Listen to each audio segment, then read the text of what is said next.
Ahora, Muy bien, muy bien, sí.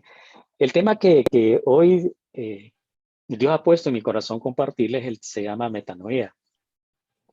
Ustedes se preguntarán, ¿se come, se bebe? ¿Qué es eso? Bueno, este es un término griego, es una palabra griega que tiene dos bases. La primera base es meta. Si ustedes han escuchado hablar de metamorfosis, metabolismo, metafísica, meta significa cambio. Y noio significa ejercer la mente, comprender, captar, prestar atención, tener intelecto, hacer un cambio mental, hacer un cambio de 180 grados, no hacer un cambio de 360 grados, ¿verdad? Porque la vez pasada escuché hablar a alguien que dice, no, hay que cambiar, hay que hacer un giro de 360 grados. No, eso es incorrecto, ¿verdad? Porque está volviendo donde comenzó. El círculo tiene 360 grados. Nosotros tenemos que hacer un giro de 180 grados. Cuando se habla de la palabra arrepentimiento, hoy en día se le da un significado erróneo, sumamente erróneo, porque, por ejemplo, arrepiéntete y acepta a Jesús como tu Salvador. Entonces, algunas personas dicen, pero hay que decirlo porque Juan el Bautista lo utilizaba. Claro que sí. Y no solo Juan el Bautista, lo utilizó Jesús. Y vamos a leer algunos versos que nos hablan de esta palabra. Pero hoy vamos a aprender el verdadero significado de la palabra metanoía, o sea, un cambio mental. Y nos vamos a centrar más en la palabra arrepentimiento. Por ejemplo, en Mateo 3:2 dice ahí, y diciendo, arrepentíos, porque el reino de los cielos se ha acercado. Ahí está hablando Juan el Bautista. Algunos religiosos hoy en día dicen, el evangelio debe ser bien específico, bien claro. Por ejemplo, cuando yo doy el evangelio, casi siempre no utilizo la palabra arrepentimiento porque es mal utilizado hoy en día. Teológicamente es mal utilizado hoy en día.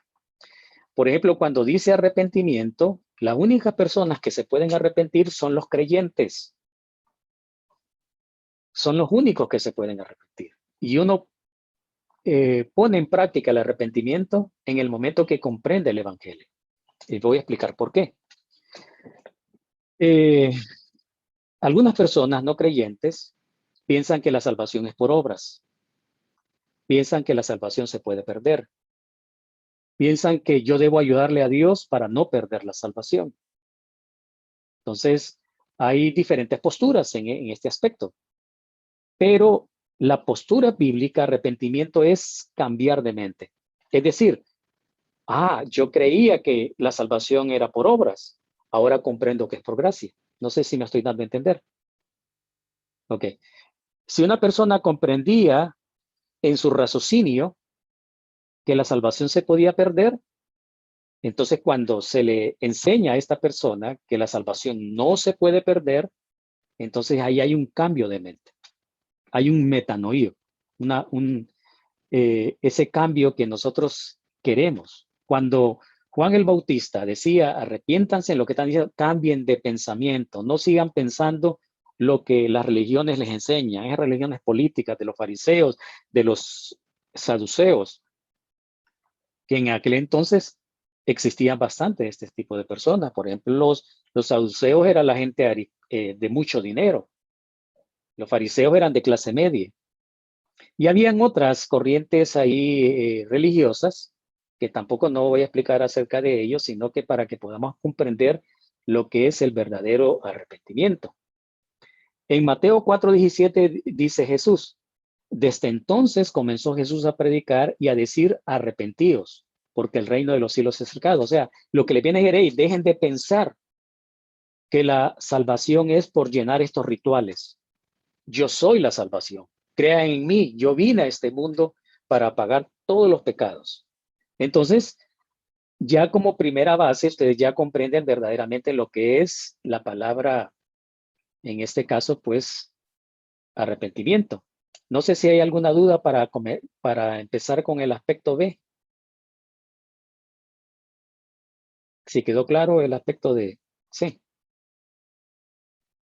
Ok. Ahora voy a entrar a otro aspecto más práctico. Lo primero fue teórico. La vez pasada, recientemente mi hijo mayor se casó en la boda civil en una de las playas aquí de Honduras y, y ya pronto va a ser la boda eclesiástica. Pero en el regreso visitamos a una cuñada ahí cerca de Comayagua, que es un lugar cercano ya a Tegucigalpa. Nos quedamos varias horas y anocheció. Entonces, en vez de tomar el carril que regresa, que me lleva a Tegucigalpa, yo tomé el carril de regreso a San Pedro Sula. O sea, me descuidé. Entonces, ya llegar a Ciguatepeque, ya dije yo, ya pasé por acá. ¿Qué pasó? ¿Será que el Señor me arrebató y me puso en otro lugar? Un déjà vu. ¿Será que es un déjà vu? Pero me di cuenta que tomé otro carril. Entonces paré el carro y dije yo, voy a cambiar de mente, me voy a ubicar. Entonces hice un cambio mental. Entonces me encarrilé muy bien y puse el GPS aunque yo conozco esa ruta porque he pasado muchas veces ahí, pero imagínense, me perdí en el lugar que yo muy bien conozco. Entonces en la vida cristiana, a veces uno cree que está en el lugar correcto. Y a veces cuando comenzamos la vida cristiana, se nos ha enseñado que ya no van a haber problemas, que no va a haber sufrimiento, que todo nos va a ir bien. Eso es mentira. Algunas personas me han dicho, pero pastor, desde que comencé a conocer a Jesucristo, solo problemas tengo. No sé qué pasó. Una tras otra, tras otra, tras otras. ¿Saben cuál es la respuesta? Es porque antes vivíamos en Dios. Antes estábamos acomodados al mundo. Todo lo que para nosotros era bueno, resulta que la Biblia dice que es malo. Porque viene Dios a cambiar conductas, a patrones, a formas de pensamiento, a conductas. Porque a veces pensamos que lo que estoy haciendo es bueno, pero realmente no es el plan de Dios. Eso se llama carácter. Uno de los vocablos mal utilizados es la palabra carácter. Por ejemplo, viene la mamá y le dice a su hijo, vos tenés el carácter de tu papá, porque piensan que carácter es sinónimo de enojo, de malas actitudes. Eso no es así. En el término carácter bíblico significa madurez espiritual, significa empezar a obedecer, significa tomar pasos de obediencia. Por ejemplo, el bautizarme es un paso de obediencia, porque estoy haciendo pública mi fe. No es un requisito para la salvación, pero sí es una evidencia pública que yo estoy empezando a conocer a Dios. Ya fue primero mi Salvador, ahora lo quiero convertir como mi Rey. Otro vocablo que es mal utilizado que dicen, acepta a Jesús como tu Señor y Salvador. Primero hay que aceptarlo como Salvador y después lo acepto como mi Señor. En esta vida existen tres decisiones importantes. La primera, aceptar a Jesús como mi Salvador. Consecuencia, me lleva al cielo, me evita al infierno. La segunda es mi compromiso con Dios. Ya entonces convierto a mi Salvador como mi Señor. Comienzo a obedecerlo. Y la tercera decisión que cambia mi vida es con quién me voy a casar, porque eso va a formar mi entorno. Lo que les quiero hablar hoy es de la segunda decisión más importante, compromiso con Dios. Tener una metanoia en mi mente, un cambio radical en conducirme en lo que realmente Dios quiere. Así como al principio estuvimos hablando del proceso de la gestación de un ser vivo en el vientre de una madre, también nosotros tenemos un proceso de crecimiento espiritual. Y ese proceso de crecimiento espiritual ya no va a depender de Dios, va a depender de mis pasos de obediencia. Entonces, ¿en qué consiste esto? ¿Significa que Dios se va a apartar de mí y me va a dejar a la deriva? No. Dios ha formado un grupo de hermanos que algunos se nos han adelantado en el proceso de madurez espiritual que nos van a ayudar a crecer. Eso se llama discipulado. Soy un creyente, Dios quiere que sea ahora un comprometido con Dios. En el libro de Filipenses, capítulo 1, verso 6 dice, estoy seguro de que Dios, quien comenzó la buena obra en ustedes, la continuará hasta que quede completamente terminada el día que Cristo Jesús vuelva. Miren qué interesante. Este es un verso también que algunos dicen, no, es que Dios la va a formar en toda mi vida. No. Ahí dice hasta que venga Jesús por segunda vez. O sea que si yo muero en Cristo, voy para el cielo. En el cielo, Dios me va a estar enseñando. En ese proceso que está en el cielo. Voy a tener un cuerpo prestado, pero ahí estoy aprendiendo. Después, cuando venga el reino de Dios, vamos a venir con un cuerpo resucitado. En esos 1000 años vamos a estar aprendiendo. Y toda la eternidad, ahí.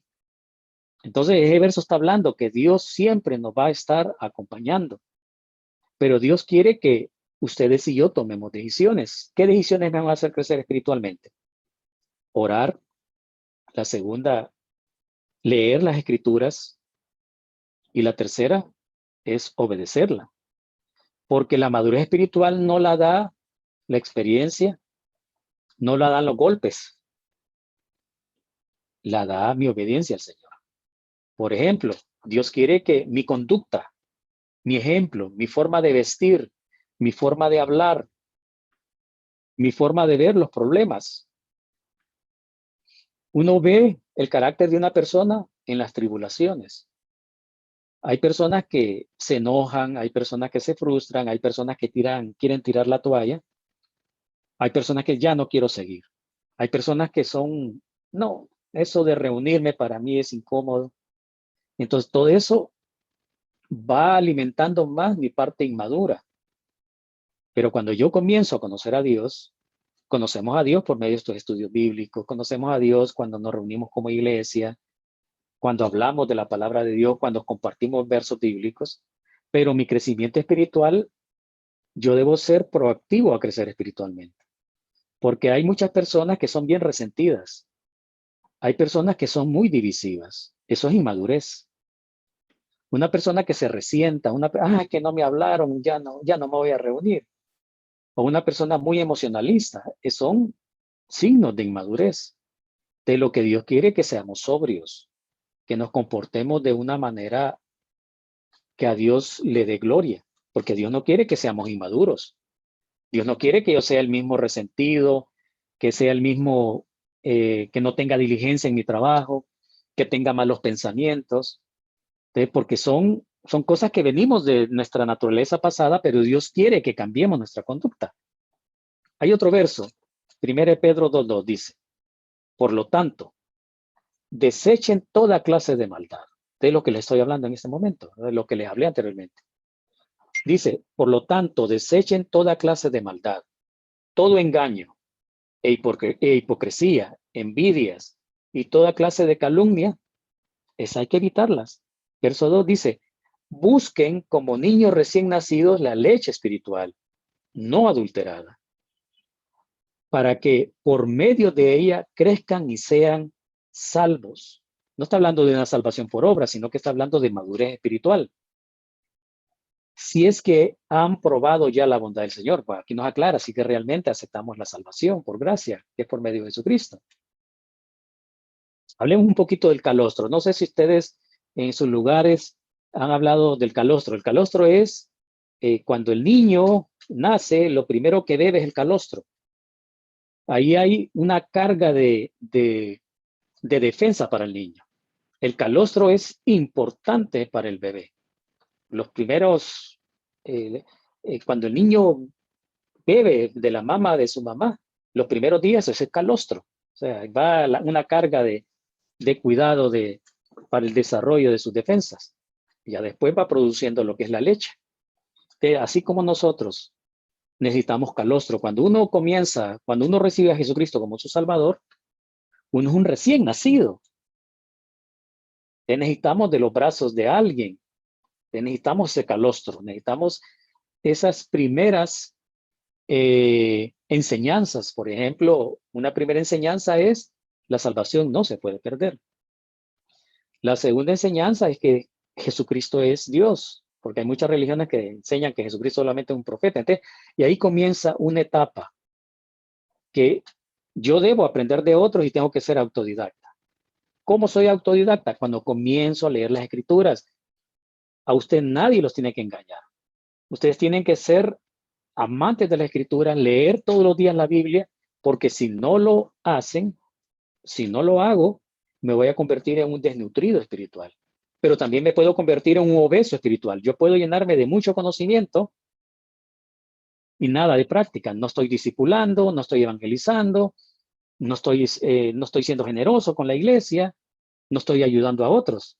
Nosotros tenemos que tener un fitness espiritual, o sea, todo lo que el Señor me da, lo tengo que quemar, pero lo tengo que quemar en obras, no para ser salvo, sino para evidenciar y darle gloria a Dios. Entonces, tenemos que tener una figura, tenemos que ser fisiculturistas espirituales, por decir ese término.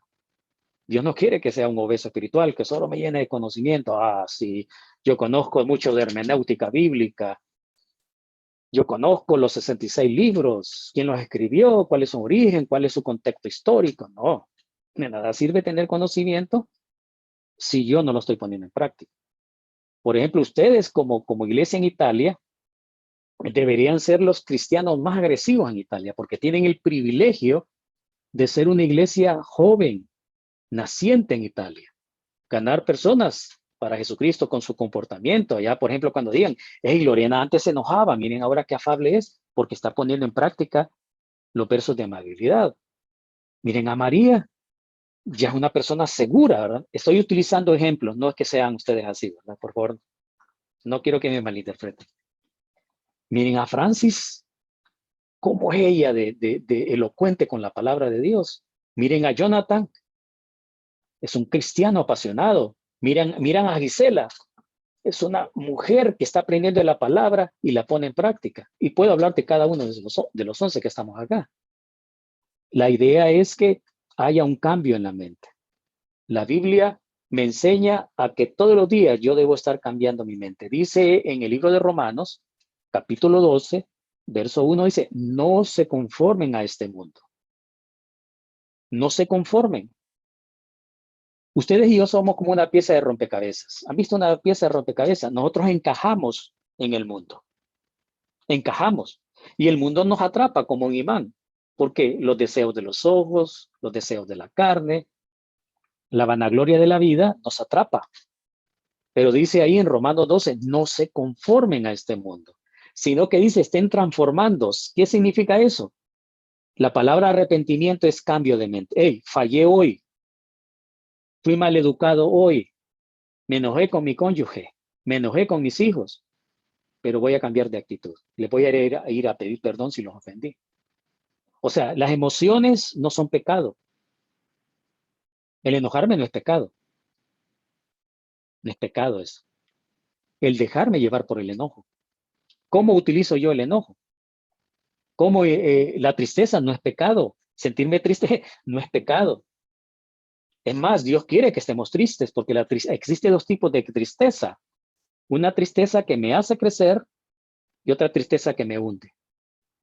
Satanás quiere que las depresiones, la tristeza, me lleven a renegar de Dios, a huir de Dios. Pero la tristeza que Dios quiere es de quebrantamiento.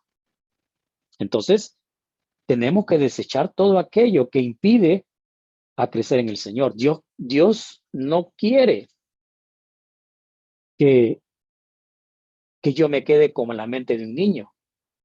Ahí en 1 Corintios 13 dice más adelante, en los últimos versos, cuando era niño jugaba como niño, pensaba como niño.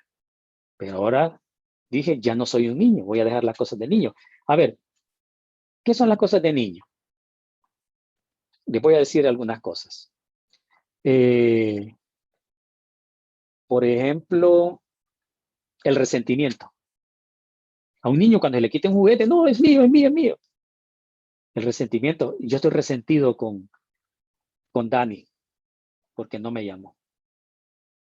Es que Dani no me dice nada. Entonces ya voy empezando yo a fabricar cosas que no son correctas. Es mejor ir a hablarla. Y Dani, fíjate que tengo esto en mi corazón y quiero decírtelo. Cuando ustedes sientan algo en su corazón, vaya, háblenlo. No se lo comuniquen a otros. Dios quiere que abramos nuestro corazón. En el matrimonio tenemos que decirnos las cosas tal como son, con amor, con gracia, pero no tenemos que callarnos las cosas. Si hay cosas que a ustedes no les parece, háblenlas con la persona adecuada, porque probablemente existen dos cosas. Una, estoy equivocado yo o la otra persona está equivocada. Entonces, por eso existe el perdón, por eso existe la reconciliación, por eso está la iglesia, porque somos un conjunto de pecadores. Ok. Tercer verso y último. Voy a hablar una porción bíblica en el libro de Hebreos. ¿Sabían ustedes que el libro de Hebreos no se ha descubierto quién es el autor? Así como el Salmo 119 también. No se sabe quién es el autor. Y no se sabe también quiénes ayudaron a Moisés a escribir los 5 libros, porque algunos achacan que Moisés fue el escritor de los 5 libros, y no es así. Tuvieron otros escritores, pero ahí se los dejo de tarea. Hebreos 5, 12, 14 dice: hace tanto que son creyentes, que ya deberían estar enseñando a otros. En cambio, necesitan que alguien vuelva a enseñarles las cosas básicas de la palabra de Dios. Son como niños pequeños que necesitan leche y no pueden comer alimento sólido. Verso 13. Pues el que se alimenta de leche sigue siendo un bebé y no sabe cómo hacerlo correcto.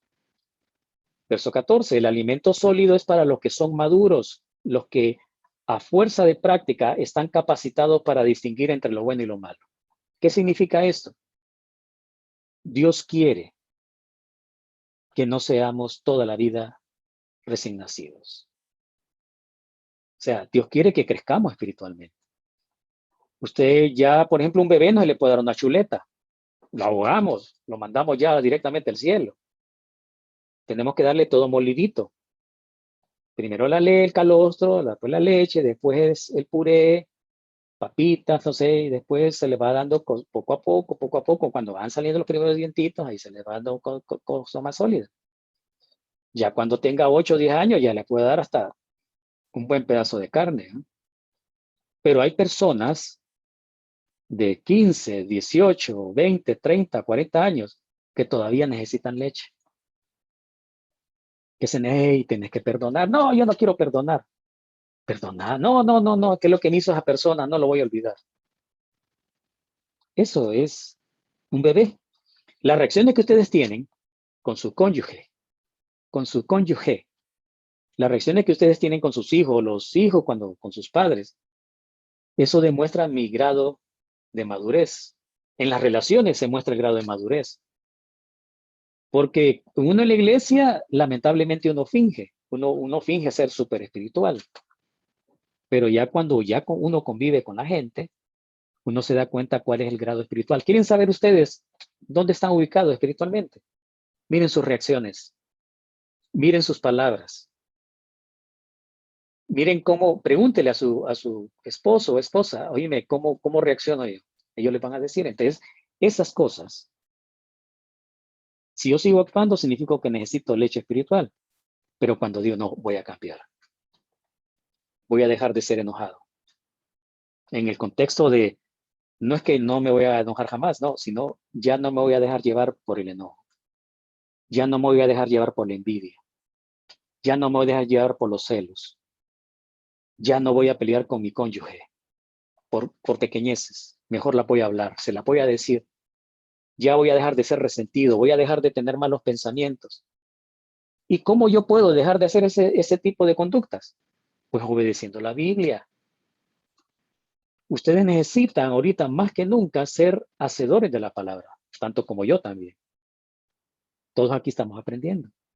Pero el deseo del Señor es que todos los días tengamos ese pensamiento de arrepentimiento. Arrepentimiento significa cambio de conducta mental, porque la pelea está aquí. Satanás no puede introducirnos en nuestro cuerpo porque ya tenemos el Espíritu Santo, pero sí puede susurrarnos al oído. Por ejemplo, mira, te queda viendo mal. Lo que te está haciendo tu esposo te está ofendiendo. Mira lo que te dijo. Te empieza a susurrar. O por ejemplo, si se paran frente a un espejo y se dicen, hey, qué horrible soy, qué fea soy. Esos son susurros de Satanás, porque ustedes son hermosos, hermosas, porque son creación de Dios. Ustedes no deben tener un mal autoconcepto. Ustedes no deben quedar bien con la gente. Ustedes deben quedar bien con el Señor. Ustedes deben amar más al Señor que a su cónyuge o a sus hijos. Entonces, eso significa la palabra metanoía, arrepentimiento, cambio de mente. Aquí termino para que, no sé si hay tiempo, si hay preguntas, si más bien los he confundido, me lo hagan saber. Si fui explícito o tal vez si quedó confuso en alguna cosa, pues traté de ser lo más simple, lo más breve para que podamos comprender que ya no somos niños. El propósito del arrepentimiento no es sentirme mal, sino cambiar y cambiar por medio de la obediencia a los principios bíblicos. Gracias. ¿Quedó claro? ¿O alguna pregunta? Hay que volver a pensarlo todo. Esta grabación va a ser muy útil porque este mensaje es breve, como dice usted, pero es rico, es denso y hay que profundizarlo. Y a mí me toca mucho el concepto del cambio de 180 grados, que un cristiano, bueno, yo lo he vivido porque en varias cosas he tratado, por una cantidad pudo ver este cambio, por otras hay que caminar y chimbo. Sí, por algunas cosas este cambio Dios me bendeció y por otras me bendijo y por otras hay que pelear, hay Claro. que caminar, seguir en la carrera, como decía Pablo, con la ayuda del Espíritu Santo. Pastor, Así. yo estoy asustada, pastor, porque normalmente, igual como le digo, uno en giro escucha esta palabra de arrepentimiento y hasta uno puede caer en este error, porque normalmente se está escuchando con todo un montón de personas que se dicen ser pastores, se dicen ser, que se autonombraron pastores, ¿verdad? Que andan diciendo, arrepiéntete y creen en el Señor Jesucristo. El error de ellos, como dice usted, es que no, primero no saben nada del Evangelio unos y los otros no explican lo que es el Evangelio. Entonces solo llaman a las personas y le ponen la mano en la cabeza y les dicen que eso es lo que está de moda ahorita. Arrepiéntete y cree en Jesucristo. La persona no entiende, solo dice arrepiénteme, arrepiente. Bueno, ni entienden prácticamente esa palabra porque no se paran a prácticamente saber qué es lo que es arrepentimiento, por qué lo debe de hacer. Entonces, como ya viene siendo como una forma, ¿cómo se, no es automática, Dani? Una forma mecánica. Esto se está tomando algo como de moda, mecánico, horrible. Y usted dijo algo bien importante, el arrepentimiento no es sentimiento de culpa. Porque hay algunos creyentes que fallan y dicen, más bien se desilusionan, se desaniman. Entre más peco, yo debo buscar más al Señor. Entre más peco, yo debo buscar la palabra de Dios, porque la Biblia dice que acérquense al trono de la gracia. O sea, yo debo ir y confesarle al Señor. Señor, mira, yo tuve malos pensamientos, decía esta mujer, hice esto, pero no es para ser salvo, sino porque ese arrepentimiento es mi ayuda a crecer espiritualmente. Si yo necesito abrirle a una persona madura, en este caso el hombre con el hombre, la mujer con la mujer, decirle, necesito ayuda.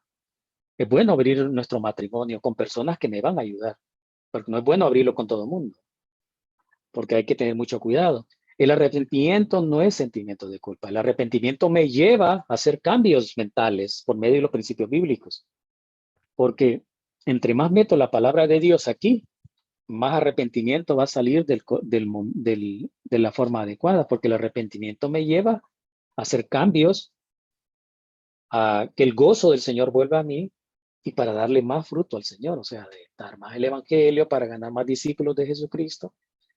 Ese Pablo lo hacía bastante. Daniel 3 veces oraba. Y la palabra orar significa a veces también confesar algo. Por ejemplo, David lo hacía aproximadamente, algunos teólogos dicen que hasta 7 veces lo hacía. De ir al Señor, porque el arrepentimiento me lleva, yo hice algo incorrecto porque la palabra de Dios me lo dice. Cuando yo leo la Biblia, la Biblia me habla a mí, hey, mira, tenés que amar a tu esposo, sujetarte. La Biblia me dice, hey, yo tengo que tratar bien a mi esposa. La Biblia dice que yo no debo ser áspero con mis hijos. Entonces, vienen esos cambios. Esa palabra arrepentimiento no es sinónimo de sentimiento de culpa, sino ser cambios mentales por medio de los principios bíblicos. Qué buenísimo. No sé si alguien más tiene algún comentario. A mí, pastor, me parece que me parece que un punto fundamental es leer la palabra, porque sin eso no sabemos cuáles son los pecados que podemos hacer, no sabemos qué cambios tenemos que hacer o de qué arrepentirnos. Alguien que solo ha confiado y no, no lee la palabra, ni sabe, bueno, ¿de qué me arrepiento? He confiado en el Señor, soy santo, soy perfecto, y no sabe toda la cosa que están escritas y que se dice, hagas esto y Él no lo hace, o no hagas esto y Él lo hace. O sea, Leer. cristiano, entonces sería, como dijo el pastor, un cristiano raquítico, desnutrido. Sí, sí, porque imagínense que si yo, todos necesitamos comer por lo menos 3 veces al día. Pasen 2 tiempos de comida, el estómago les va a rugir, hasta la gente dice, algo está sonando, un ruido raro. ¿Va? Entonces, si un creyente, aunque sea recién nacido, recién convertido, si no toma el calostro, que es la palabra de Dios, entonces se va a desnutrir. O también el otro exceso, ¿va? Que me voy a llenar de mucho conocimiento, un obeso espiritual, en sentido figurado, no lo hago por ofensa, ¿verdad? Sino en sentido figurado. Entonces yo me voy a llenar de mucho conocimiento y mi vida va a ser un desastre. ¿No? Es mejor saber poco y ponerlo en práctica que saber mucho y no hacer nada. No sé, ya hay comentarios de... Dilcia. Agradeciendo, yo Nuri, agradeciendo al pastor por ese alimento espiritual, nos sirve muchísimo, de verdad, porque usted dice el cambio que hay que tener y uno, o sea, prácticamente el testimonio lo da uno, ¿cierto? Y cuando ve uno las personas, uno es pecador por sí, o sea, pero ve a las personas ¿cómo diría yo? El testimonio que da ellos y uno se pega a ellos. Dice, ¿por qué esta persona, lo que dice usted? Porque esta persona tiene esa actitud, si es cristiano. Entonces yo digo que la palabra de Dios lo va cambiando a uno, lo va modificando. Y el airarse, el orgullo. O sea, yo me siento muy orgullosa y le pido a Dios que me ayude en eso, porque a mí, si mi papá no me habla, mis hermanas no me hablan, entonces yo no les hablo, o el orgullo y la ira. Entonces, gracias de verdad, pastor, por las palabras, porque esto me ayuda mucho a fortalecerme como persona y espiritualmente. Mucha bendición. Excelente, excelente, Nuri. El orgullo, para mí el orgullo es, yo sé que no hay pecado grandote, ¿verdad? Pero el orgullo es la mamá de los pecados. Ahí origina todo. Hablando del resentimiento, pastor, no sé si del resentimiento estaba hablando, ¿verdad? O sea, ¿cómo podemos ver que una persona es resentida? La palabra resentimiento dice de sentimiento, ¿verdad? El resentimiento es tener todos los días en mi mente ese sentimiento de odio, de amargura. Por eso se llama resentimiento, volver a repensar. Una persona resentida, como bien dijo Nuri, es orgullosa. Porque el orgullo tiene 2 extremos, ¿verdad? Salud, Gisela, salud. El orgullo tiene dos extremos. El sentirme mucho o en sentirme menos, porque los dos están concentrados en el yo. Yo soy lo máximo, yo soy basura, yo no sirvo. Entonces una persona resentida quiere sentirse como que el que maneja las circunstancias. Por ejemplo, una persona resentida no pide perdón. Una persona resentida se alimenta de sus emociones incorrectas, de odio, de venganza. Una vez yo tuve que tratar con una persona que odiaba a su padre. Lo odiaba hasta deseos de querer hacerle daño. Entonces, estuvimos varios tiempos hasta que él comprendió que lo que estaba haciendo lo estaba dañando más a él.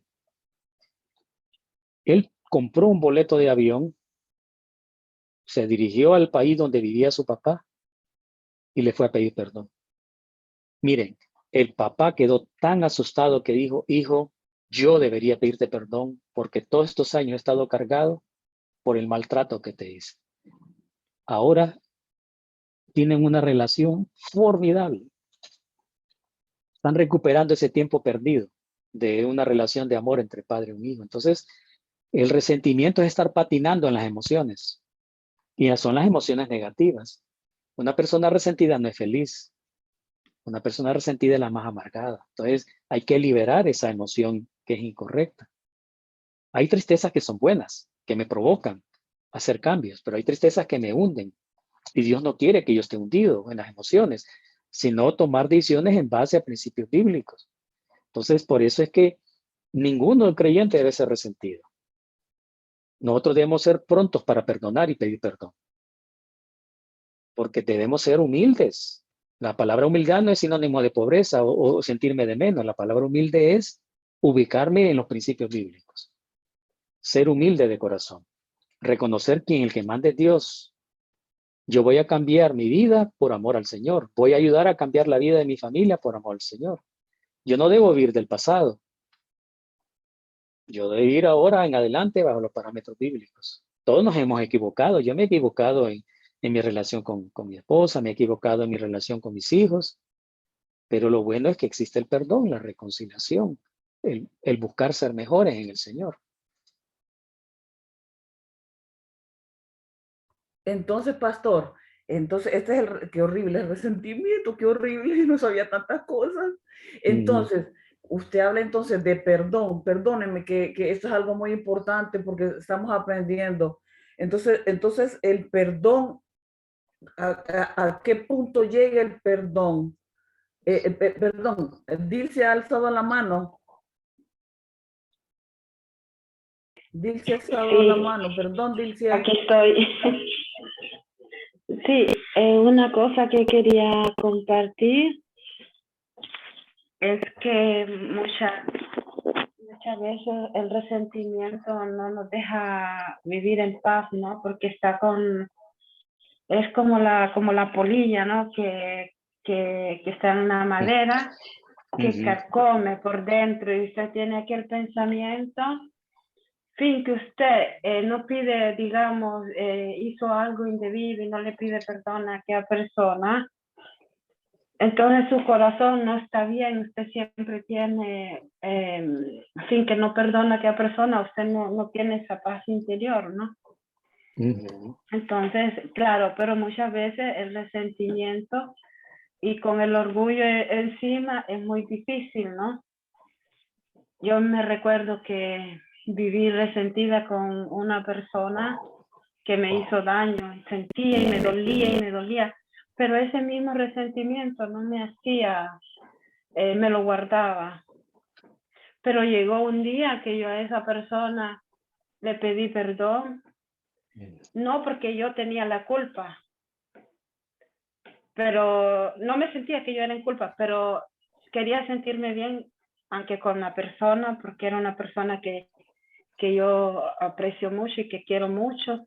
Y yo cuando una vez me llevaron a un retiro y hablaron bastante de ese resentimiento y el orgullo, ahí yo entendí y jamás, después de eso, jamás me volví a guardar resentimientos ni tener encerrados, si no me gusta eso.